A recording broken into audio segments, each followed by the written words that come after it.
வார்த்தை உங்களுக்குள்ளாக அனுப்பி உன்னை குணப்படுத்துகிறேன்.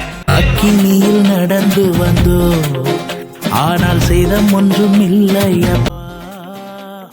தண்ணீரை கடந்து இன்னைக்கு நீங்க கதவை திறந்து வச்சு பெர்மிஷன் முடிக்கிறீங்களோ, அன்னைக்கு வந்து உங்க இதயத்துக்கு நடுவில் உட்கார்ந்து, உங்க வீட்டுக்கு நடுவில் உட்கார்ந்து உங்க எல்லா பிரச்சனையும் ஏ டு இசட் மாற்றி கொடுக்கிற தேவன் பொழுதும் விலகலப்பா.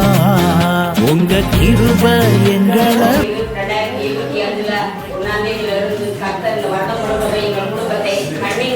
பாதுகாத்து வழிநடத்தினார்.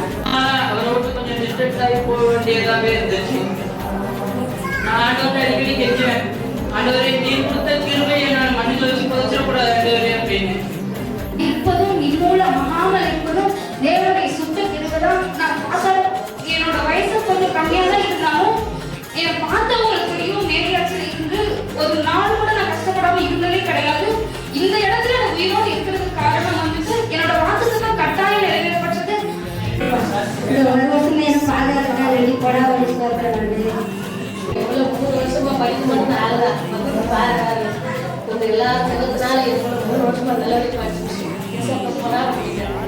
அப்படி நான் வந்து இந்த வருடம் முழுவதும் 2 மணி நேரம் குறைஞ்சது 2 மணி நேரமாவது செபிக்காம என்னால் இருக்க முடியாது.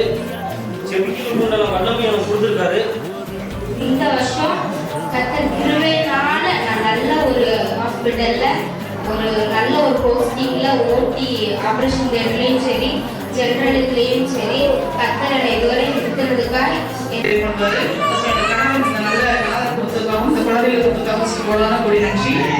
அது மட்டும் இல்லாம பாத்தீங்கன்னா எனக்கு பிடிச்ச வேலை, குறைந்த சம்பளமா இருந்தாலும் எனக்கு பிடிச்ச வேலையை கொடுத்துருக்காரு. மன நிம்மதியா செய்யறேன்.